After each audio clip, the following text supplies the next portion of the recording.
It's the final series of the regular season for the Atlanta Braves, and it's our final mailbag of the regular season. Got a lot of questions to get to, including several on best postseason strategies for the Atlanta Braves. I'll answer those and many more on today's episode of Locked On Braves. So let's get into it. You are Locked On Braves, your daily Atlanta Braves podcast. Part of the Locked On Podcast Network, your team every day.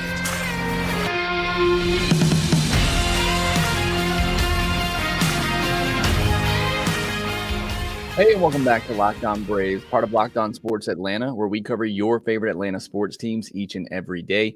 I am your host, Jacob Mastriani. You can follow me on social media at shortstopball. Make sure you follow the podcast there as well at LockedOn_Braves. Send in any questions, comments, or feedback that you have for the podcast. I'll answer some of those questions on today's episode. If you're new on YouTube, hit that subscribe button. Also hit the thumbs up button on this video as well to help support the show. And thanks so much for your support of Locked On Braves, making us your first listen of each and every day. And for being an everydayer, whether it's your first listen or not, I do appreciate it. Had a lot of you let me know on the last podcast that you are still an everydayer. Got Lady Braves. And I want to give a shout out to all the women out there listening to the podcast. Thank you so much. I grew up watching the Braves with my mom and love that relationship right there. So hopefully you get to continue that with your children or somebody in your life that was so special to me. But shout out to Lady Braves, Docs Cards, Lone Wolf, Jameson, Belltown, Darren Dunn, Whit Dog, Steven Jackson, Garrett Clemens, and Joey S. Thanks for letting me know that you are everydayers on the podcast. And if you're an everydayer, let me know down in the comment section below. On today's podcast, it is our Mailbag Friday podcast. It's our last mailbag episode of the regular season. We got plenty of off days next week, so we'll have some more mailbags in there as well. I'm probably going to do a live episode. Haven't done a lot of those during the season, so we'll probably have a live episode as well. And next week, where you have a chance to jump on live with me and answer some questions. So we'll still have plenty of time to get to more questions before the division series, and obviously once we know who the Braves are going to play. But this will be the last one of the regular season, and we got a lot obviously geared toward the postseason. I don't want to go a lot into Thursday's game. You want a recap of that, make sure you go over to Locked On Sports Atlanta on YouTube, or you can get the audio version right there in your Locked On Braves podcast feed where me and Grant McCauley break that game down. But I will say, I love that combination of AJ Smith-Shawver and Kyle Wright, but I know we got a question about that as well, so I'll wait till we get to that. But I still think there's an opportunity there for AJ Smith-Shawver to get on this postseason roster. But let's jump into this question. The first one coming from Cavs Buckeyes, and this is one I was going to turn around and ask on social media, but Cavs Buckeyes asked it to me, so I'm going to frame it here, and you can answer down in the comment section, and I would love for you to do that. But Cavs Buckeyes says, pick two of these three to be the starting pitcher in Game 3 of the NLDS. Kyle Wright, Bryce Elder, AJ Smith-Shawver. And what Cavs getting to here is kind of where my mind goes is when you get to Game 3 of the NLDS, it's probably going to be a piggyback situation regardless. There's a chance Bryce Elder starts it, and I think he gives you the best chance of having somebody that can give you length in a game. I know it hasn't been great for him in the second half, but I still believe that he's somebody, if he's on his game, he can go out there and give you 5-6 innings of 2-3 earned runs or less, which is going to keep this offense in a ball game. I still think he's most capable of doing that out of all three of those pitchers. Am I confident in him doing that? Not right now. So I think the question here is, do you feel more confident that Bryce Elder can give you 5 innings, or do you feel more confident that AJ Smith-Shawver and Kyle Wright can give you a combined 5 or 6 innings and do better and give up fewer runs than what Bryce Elder might give up? I think that's the question right now.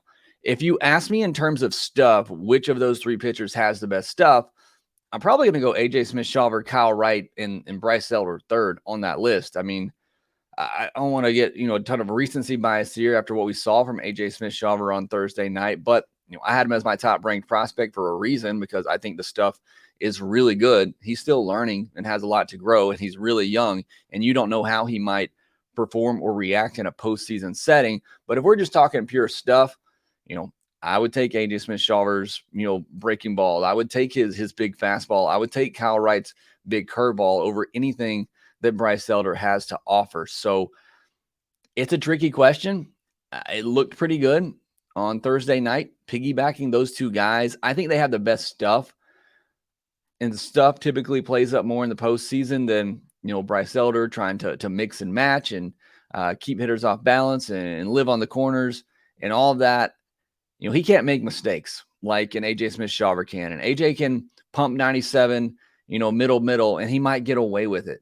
You can't do that as Bryce Elder. You can't throw a 91-mile-per-hour sinker over the middle of the plate and expect to get that ball back. So I lean AJ Smith-Shawver and Kyle Wright right now. And I've been, pretty consistent in saying Bryce Elder is going to get a start in the postseason. I still think he will. But I think what we saw last night, I don't think Kyle Wright is fully trustable. I just made up a word. I don't know that you can fully trust him at this point. He still looks like somebody that's working his way back and is not sharp with his pitches. But if he can give you 2 innings, and if AJ Smith-Shawver can give you 3 innings like he did last night where he didn't give up a single hit and he can command his pitches and then he looked to get more comfortable as the night went on, I think there's a better chance that those two combined give you 5 innings of 1-2 earned run. I think there's a better chance of that happening than Bryce Elder giving you 5 innings of 1 or 2 runs allowed. So I think I lean towards AJ Smith-Shawver and Kyle Wright. Will the Braves do that? I don't know. It's a decision that they'll have to make. Again, my only question with that or issue with that is I don't know how AJ Smith-Shawver is going to respond in the postseason. I don't know how Bryce Elder's going to respond in a postseason start. So I guess that's a concern for both guys. But I just think the stuff of AJ Smith-Shawver and Kyle Wright gives you more hope and a better chance than a guy with the stuff like Bryce Elder. But again, as I started out saying, if Bryce Elder does have it that night, I think he gives you the best chance of having a starter that can go deep into a game. If I had to guess right now, I'd say they're probably still going to start Bryce Elder, but have a quick trigger with him and go to, Kyle Wright, or if an AJ Smith-Shawver does make the roster. But if you're asking me right now who I'd pick of those two, it's AJ Smith-Shawver and Kyle Wright. I take the stuff, and those two guys have better stuff. Large Lars says, have they came out and explained what happened with Charlie Morton's finger? Apologize, I didn't look this up ahead of time. I thought they did announce something further other than just the inflammation that he had, but I can't remember exactly what it says that he had. Just trying to look real quick, and I don't see any. It just says inflammation in the index finger of his pitching hand is the last thing that I saw on him. So again, it's all about just getting that inflammation to go down in time for hopefully a chance in the National League Championship Series. Leland says Strider pitches on Saturday, which will give him the opportunity to surpass Smoltz strikeout record in a season. Will the Braves give Elder one more chance on Sunday? I hope they do. I don't see why they wouldn't. Again, he doesn't have to go very deep, but at least let him go out there, pitch 2 or 3 more innings just to give him a warm-up, because if he is going to be part of your postseason plan, I don't know that you want him going 2 weeks without pitching, although maybe he does need some rest at this point. But they haven't announced anybody for Sunday. But I don't know. I'd be a little surprised they didn't at least let Elder start, maybe pitch a couple of innings in that game. Bellfire, is this the most impressive organizational pitching depth in the league? Looked at the innings pitched for the season, and it's amazing. 22 pitchers have gone over 20 innings on the season, and Han is less than 3 innings away from 20. AA and his crew deserve major kudos. And they certainly do. There's a lot of people out there mad that Alex Anthopoulos didn't go out the trade deadline and do more to bring in more pitching. Look, there was nobody realistically they were going to get, because they were never going to be in on Max Scherzer or Justin Verlander. There was nobody realistically they were going to be able to get that was going to be better than Max Fried, Spencer Strider, and Charlie Morton, in my mind. And the rest of those guys, they would have maybe been as good, if not worse. And you look at the way some of these guys have pitched, Giolito, Lance Lynn, Fulmer. I know he had the no-hitter, but he's been really bad outside of that. They haven't been very good. I said Fulmer, I meant Lorenzen, but they haven't been very good. They haven't been any better than an Alan Winans or a Darius Vines. Did they let a Chirinos go longer than maybe they should have? Yes, but to answer your original question, is this the most impressive organizational pitching depth in the league? I think it's got to be there. I think you got to give the Dodgers a lot of credit as well. They have taken some massive losses in their starting rotation, but they have a lot of young guys coming up with big stuff, better stuff than the Braves, what the Braves have coming up. But I do think, and I said it coming into the year, I said the Braves are 11 deep starting pitching wise. The guys that you could fill in if you needed to and feel okay. And they needed more than that. They needed 16, and they were still able to get through a season, win 100+ games, and run away with the division. So it is very impressive, and I think you do have to give Alex Anthopoulos and team a lot of credit for before the season making sure, getting a Colby Allard, adding depth like that to the starting rotation, knowing you might need it at some point. All right, a lot of other questions to get to here. Again, all looking around the postseason strategy-wise. What are the Braves going to do? How are they going to line things up? We'll discuss those questions and more next. The MLB playoffs are around the corner, which means the clock is ticking on a chance to 100-time your cash on daily fantasy baseball. This is the last weekend that you got the opportunity to do that. Baseball has never been more exciting with studs like Acuna, Olsen, and so many more. Pick more or less with these stars for stats like home runs, hits, strikeouts, and more for up to 100-time payout on Sleeper. Get your picks right, and you could win big. Sleeper is great for social interaction as well. I've been using it for season-long fantasy leagues, and it's been great way to interact with people in your league. It's so easy to use. And when you're there, use our promo code LOCKEDON. You'll get a $100 match on your first deposit. Terms and conditions apply. See Sleeper's terms of use for details. Braves will end the regular season at home against the Washington Nationals starting at 7:20 p.m. Eastern on Friday night. Catch every pitch of the Braves' hometown broadcast with SiriusXM on the SXM app. Search Braves. Moving along in our questions on Twitter, Caleb Calhoun says, thoughts on postseason format, and if you could make a change, what would it be? Example, Tampa Bay with second best record in AL gets 4 seed, while Minnesota, 12 games back of Tampa Bay, gets 3 seed. If Tampa Bay wins, best 2 records in AL are in division series, not championship series. Division winners should make the playoffs, but seeded by record. I wouldn't be surprised if we head in that direction. I know other sports do it. I think hockey does it. I don't know if NBA does it, but you reseed after each round. So that way, if there is, a potential upset or something, you're re-racking the rankings appropriately so that the best team, gets rewarded by playing the lesser seed or the lower seed. I think we're probably headed that way. I don't know what you can do unless you're just going to get rid of divisions. That's just going to happen. There's nothing you can really do about it.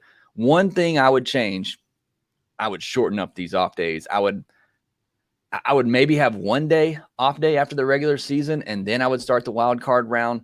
It'll never happen, but I'd schedule a doubleheader for that second day. If you need a game 3, you play it the night of that second day. They're never going to do that or agree to it, but that's what I would do. I love what Jake Mintz said, and people don't want to hear it. Fans don't want to hear it because it's an excuse if your team doesn't win the World Series. But go back and listen to that conversation I had with Jake Mintz of Cestus Family Barbecue, because he said it perfectly. The postseason is not about fair. If we were talking fair, they would hand the Braves the trophy today because over 162, they proved to be the best team in baseball. The postseason is about creating a moment. It's about excitement. It's about money, most of all. But it's about creating a moment, and it's about creating excitement. It's not about being fair. The playoffs are not about being fair. And if you don't see that by now, I don't know what else to tell you. But one thing that I would do to try to make it more fair, shorten that gap, make it more of a disadvantage for teams coming out of that wild card game. I mean, if the Phillies advance, you could technically start Zach Wheeler in game 1. I mean, it'd be on short rest, but you could do that. And especially with the off day that you have after game 1 in the NLDS, Zach Wheeler could pitch game 2. And it's just, there's no, the only real advantage is that you avoid the wild card series, which is a big advantage. But still, you got all those off days. You give the wild card winner a chance to reset. It's just, I'd shorten up that. If I'm going to do one thing, I'd shorten up that time frame. 4 days off, you got to take off an off day somewhere, whether it's that first day after the season or that 1 day after the wild card series finishes. You got to take an off day away. It's somewhere in there. Casual GA sports fans, do you think Murphy will be the main starting catcher, or do you think we play matchups behind the plate? I don't think it'll be matchups per se based on the starting pitcher. I think it could be matchups based on who's pitching for the Braves. I've said all along, I think Murphy catches every game in the postseason because of his ability behind the plate and defense. And I think that's just so important in the postseason. But we've talked about this in the past, and I think it's a really good point.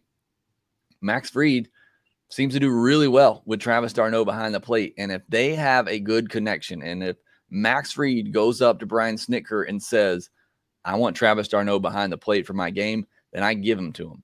And another thing with that is Fried's a lefty, and he's one of the best in the world at holding runners at first base. So that eliminates somewhat of the need to have Murphy behind the plate. So I only don't put Murphy in there if it's Max Fried. If Max Fried says, I want Travis d'Arnaud, then Travis d'Arnaud catches that game. Maybe if Max comes out, then you sub in Sean Murphy. But other than that, I think it's got to be Murphy. Unless Max Fried is starting and he says he wants Travis d'Arnaud, I got to think Murphy is in there every day. Not only is he the better defensive catcher throwing runners out, he also, I still think, gives you the better ability at the plate with the pop that he has in his bat. I know it's been bad lately, but he's a guy that still can run into one very easily with that powerful swing. Baltimore Braves fan, if you could pick one player on a non-playoff contending team, not named the Angels or Padres, and add them to the Braves roster for the playoffs, who would you pick? Blake Snell was the first one that came to mind until you said Padres there. But that's a good question. And I obviously would have to think of somebody who's healthy at this point. And I would obviously be looking at a starting pitcher because that's what the Braves need at the moment. So just quickly going to cheat and look at some of the better pitchers right now. I guess Garrett Cole would be a pretty obvious one. The Yankees are out of it. So would definitely be Garrett Cole is the guy that I would go after. Maybe even Kodai Senga. He had a really good year for the Mets. They certainly wouldn't be willing to part with that. Or if the Cubs don't make the postseason because of the Braves, Justin Steele. But I'd probably say Garrett Cole. If there were one player on a non-playoff contending team, I'd probably go after Garrett Cole and put on this roster. Eric8504 says, do you believe we should let Olsen DH a couple of games and let Lopez get some game reps at first, or even Ozuna? I don't think it's a bad idea. I wouldn't mind if in this series you let Ronald DH a game and let Olsen DH a game, just get them both off their feet. But you're going to have 5 days off between now and then. So they're going to get all the rest that they need. But I wouldn't hate it. I don't think it's necessary for them to do that. Baltimore Braves fans also asked, what are the 5 best individual pitches of Braves pitchers this year? Good question. One I probably need to give a little bit more thought to, but the first ones that come to mind, Strider's fastball slider combination. Those are 2 of the best pitches in all of baseball. So those are obviously up there. Fried's curveball, Iglesias' changeup, I think is really nasty. I guess you got to go with Charlie Morton's curveball, I guess. So those would be my 5. I'd go Fried's curveball, Strider's fastball slider, Iglesias' changeup, and Morton's curveball. Probably be the 5 pitches that I'd say are the best individual pitches that the Braves have this year. You could probably pick a lot of Max Fried's pitches as well. But that curveball, when it's on, it's just so devastating. But let me know. We'd love to know your thoughts. What are your best pitches from Braves pitchers? Corey Slovic, for the division series, do you see the team carrying all of the bulk guys, AJ Smith-Shawver, Vines, Winans, Elder, Wright, Dodd, as a lefty, and planning multiple piggyback games? If they get wins early, would help set up the rotation better for the championship series. I was discussing it with Grant McCauley off air last night, trying to put things together. I think there's one spot left for one of these Volt guys, whether it's AJ Smith-Shawver, Vines, or Winans. I think you're already going to have Wright and Elder on there. I don't think Dodd makes it just to give you another lefty. But I think either AJ Smith-Shawver, Vines, or Winans has a really good opportunity to make the postseason roster as the 13th arm. And I think it makes sense, and I definitely would lean towards doing that. You may not need multiple piggyback games. We've discussed it. You can pitch Strider, Fried, whoever you want in game 1, and both of those guys can pitch games 4 and 5 if necessary on regular rest. So it's really just game 3 that you would need. You can pitch the other guys. Now, to your point, if they get up in the series, maybe, there's a game 4 situation and you don't want to use Fried or Strider again. Maybe you want to go with another bulk game and you feel like you can get it done. You do, but in the postseason, you got a chance to go for the kill. You go for it. So I don't think it's all that necessary in the division series, because I think there's just going to be that one game, game 3, where you really got to worry about how you're going to get through it pitching wise. Now, if something happens to Fried or Strider early, I would still have one of those guys there just in case. Leland Hurt says, how do the Braves maintain their energy and sharpness with 5 days off before they begin play? Do you think with only 3 games remaining that the Braves will surpass the home run record? I do think they're going to surpass the home run record this weekend. How do they maintain their energy? Your guess is as good as mine. I feel like we've talked about this for several weeks now since they clinched. I do like that they've said that they're switching things up and noticed that whatever they did last year just didn't work. Having these simulated games in between, that was my suggestion a couple of weeks ago. I said I'd have sim games. I'd have real pitchers throwing live real pitchers. I'd have, pitchers throwing live to hitters and simulating games as best as you can. You cannot replicate what you're going to get even in a game like you're having against the Nationals this weekend. You're not going to be able to replicate that in a sim game, but doing whatever you can to try to replicate actual game action. I think the biggest thing is for hitters and to keep their timing. 5 days off, it's going to be really tough to keep your timing if you're not seeing live pitching. So whether it is having Strider or, Fried, hopefully if he's healthy enough to throw, a live bullpen session, I'd call up some guys from the minor league level, have them come in and throw live. I want Braves hitters seeing live pitching as much as possible during those days to try to keep their timing. Chris Sunderstrom says, hey, Jake, love the show. Shout out to my father-in-law, Lee Voss, who put me onto the podcast.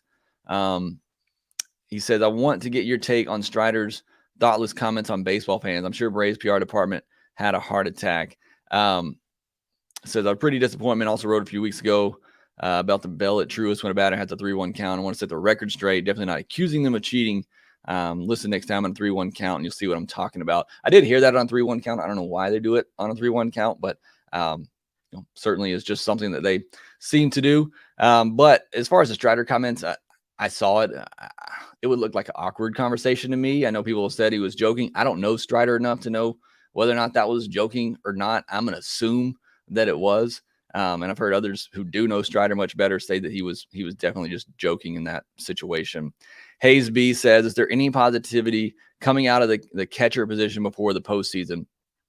Look, if those catchers bat 7th and 8th and they catch a really good game and they do their job behind the plate defensively, that's all of them. It's the same conversation with Orlando Arcia to me. I didn't expect anything offensively out of Orlando Arcia coming into the season. We've gotten more than we could have expected. But if he just wants to bat 9th and play solid defense, there are enough guys around them in this lineup to make up for whatever losses they have offensively. So those two positions, in my mind specifically, as long as you're playing good defense, I don't necessarily care what you're doing at the plate. And it's been great. The hot start that the catcher position got off to with Murphy and d'Arnaud and what they were doing back there, I think, them playing every other day hasn't helped down the stretch. Either one of them get into a rhythm. But is there much positivity? No. I mean, they haven't looked great at the plate right now. But again, as long as they're doing their thing behind the plate and calling a good game, that's all I ultimately care about with my catcher. And if he runs into one every now and then, fantastic. Bellfire, with the crazy season Acuna has put together that has surpassed what most people, myself included, believed possible, where do you think his ceiling really is? 40-70, 40-80, 50-70, 50-80 even? I could see a 50-60 season. You got to think when you're hitting more home runs, you're going to have less opportunities to hit. What's crazy is you look at his expected stats, and his expected stats say that his numbers should be even better. One thing, if Acuna is going to go to the next level next year, or if there is another level, it's you got to get that launch angle better, more consistently. Still hitting way too many ground balls, which for as hard as he hits them and his speed, it's certainly fine. It obviously hasn't hurt him in the average department, hitting nearly 340. But if he adjusts that launch angle like he did in the last month and a half to hit those home runs, I think he can hit 50 easy. And then it's just a matter of picking up. I shouldn't say easy. Hitting 50 home runs isn't easy, but I think he can get to 50 home runs. And then it's just a matter of how many stolen bases can he get to. So I think 50-something is definitely in the cards for Acuna. If we please get another healthy full season out of him. Game 3 starter with Elder struggling. Do you think they reopen the door on Kyle Wright starting, or do you think they turn to Winans or Vines? I think they've moved on from Kyle Wright starting. I think he's going to come out of the bullpen. But I think there's a conversation to be had if AJ Smith-Shawver should start it like he did the other night, or if Vines or Winans should start that game. I do think for Vines to get back on the roster, somebody would have to be injured. I do think they have to wait that 15 days after they option him. But I think there's a conversation to be had if you feel more comfortable. I still think it's going to be Elder, but I think it's worth a discussion if AJ Smith-Shawver, Winans, or Vines should start that game, and then you piggyback them with Kyle Wright. So, but I think right now it's still going to be Elder. And then last one, Will McShane says, which of the young AAA pitchers do you think are most likely to contribute to the postseason?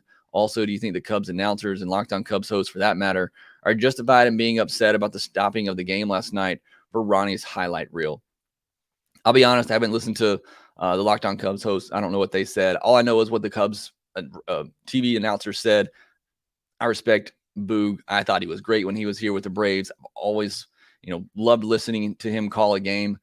I thought it was completely out of line. I thought it was somewhat selfish to make a moment about them, a moment as historic as it was. All that said, if I'm a Cubs fan, I probably feel the same way. But I think if you take a step back, and that's why I expected an apology out of Boog, honestly, if anything, the next day. And instead, he doubled down on it. And I think he even tripled down on it and continuing to go down that path. So, look, I understand Cubs fans, if they want to be upset about it. I think you take a step back and look at it from a sport perspective. It was 2.5, 3 minutes to recognize something that's never been done in the history of this game. Honestly, get over yourselves. I mean, it was a huge moment. Let the man celebrate at home with his crowd. But again, if shoe was on the other foot and I'm a Cubs fan, I'd probably be a little upset as well. But hopefully I'd be able to move on from it. Look, they've lost some tough games as well, and they are on the chance of just missing out on the postseason. I get all their frustration, and it's understandable, even if I don't think it's warranted. So which of the pitchers do I think had the most likely to contribute in the postseason? I think AJ Smith-Shawver. I think you just take the stuff that he has, but we've kind of already discussed that. I think there's a spot for either him, Winans, or Vines, and I think it's going to be a tough decision that they have to make. This one sent in on direct message on X says, this is from Brad Dixon. Finding a player like Pilar who can handle not knowing when you will play but always being ready at the moment is a rare find. Do you think Pilar will be with us next year? May have been out of the season, goes out, and I know he wants to be a starter. I know he wants to contribute. If the Rays win a World Series, does he go off in the, right off in the sunset? Does he want to come back, be a part of this team? Certainly would love it. And I think Pilar's the guy. He's going to have a moment in this postseason. And then he also asked, Lopez is the best defensive infielder in baseball. Does he stay with us as well? I think he's under contract or under arbitration for at least another year. So I think he'll be back next year for sure. And then Brad also asked, at this point, I think the Braves will stick with Elder in Game 3. We already talked about that. I think they do. But thanks for submitting all of those questions. Really do appreciate you continuing to send in questions for these Mailbag podcasts. Again, we'll probably have another one, maybe more next week, especially if I go live for an episode. So we'll have much more to talk about as we gear up for the NLDS. Next, we'll gear up for the weekend, the last series of the regular season. We'll discuss all of that next. Love the convenience of getting what you want right to your door. With DoorDash grocery delivery, you can stock up for the week or order last-minute cravings conveniently. You've trusted DoorDash to deliver your restaurant favorites, and now you can get grocery delivery that actually delivers too. With thousands of grocery stores to choose from, you'll find the best in your neighborhood and boost your local economy with each and every order. Get 50% off your first DoorDash order up to a $20 value when you use code LOCKEDONMLB at checkout. Limited time offer, terms apply. That's 50% off up to a $20 minimum subtotal. The zero delivery fees on your first order as well when you download the DoorDash app in the App Store and enter the code LOCKEDONMLB. Don't forget, that's code LOCKEDONMLB for 50% off your first order with DoorDash. Braves in the regular season against the Nationals. That series starts at 7:20 p.m. Eastern on Friday. Catch every pitch of the Braves' hometown broadcast with SiriusXM on the SXM app. Search Braves. Was a good bit of history made on Thursday. Matt Olson set the modern era single season record for RBI. He also, with that first inning home run, set the single season record for most home runs hit in the first inning. Not he himself, but the Braves as a team. You got Strider on Saturday. Still don't know who's going to pitch on Sunday. Again, we'll see if Bryce Elder at least gets a couple of innings in there. But Kyle Wright may get some more innings in that game as well. Braves are going to invite fans to watch simulated games. Kind of talked about this earlier, change to what they did last year, trying to ramp up the intensity. I applaud them for at least trying to do something different. I don't know if it'll help or not, but again, teams have been looking for this magical formula to keep players engaged and in that competitive mode, whether they clinch early or whether you have these off days in between. Feels like nobody's ever found the right recipe, so hopefully the Braves are working towards that. On Friday, it'll be Trevor Williams versus Alan Winans. Williams has given up 4 earned or more in 7 of his last 12 starts. He's given up the 4th most home runs this year, 34 of them. in just 141 innings. So you're looking for the Braves to break that single season home run record. Trevor Williams is a good matchup to help get that done. As for Winans, he's given up 2 earned or less in 4 or 5 starts. He's done a terrific job of giving the Braves some innings and keeping them in games. And what a season he has had. You know, the turnaround that has become for Alan Winans, a 2.85 ERA and a 1.08 whip and 126 in the third innings at AAA this year, makes his MLB debut. And like I said, he's been really impressive. So hopefully he can finish off what's been a really strong season for him that has turned his career around. And perhaps it's an audition to make a case for him to get on that postseason roster. We'll see what becomes of that. But looking forward to the Braves finishing off this regular season. Hopefully they continue to do it in style, break a couple more records, and then get ready for some postseason baseball. We'll have you covered all next week. Again, setting you up for that NLDS. We'll take a quick look back at the 2023 season as well. And again, if you're still listening, let me know your favorite game from 2023 down in the comments section, as we'll be talking about that next week. Got a lot coming your way as we get ready for the postseason. But that will do it for this episode of Locked On Braves. Again, they'll have one more series left, and it starts on Friday at 7:20 p.m. Eastern. Catch every pitch of the Braves hometown broadcast with SiriusXM on the SXM app. Search Braves. Make sure you follow the podcast on social media at LockedOn_Braves. Follow me at Shortstop Ball. Also, make sure that you rate, review, and subscribe to the Locked On Braves podcast wherever you get your podcast. And we will talk to you next time.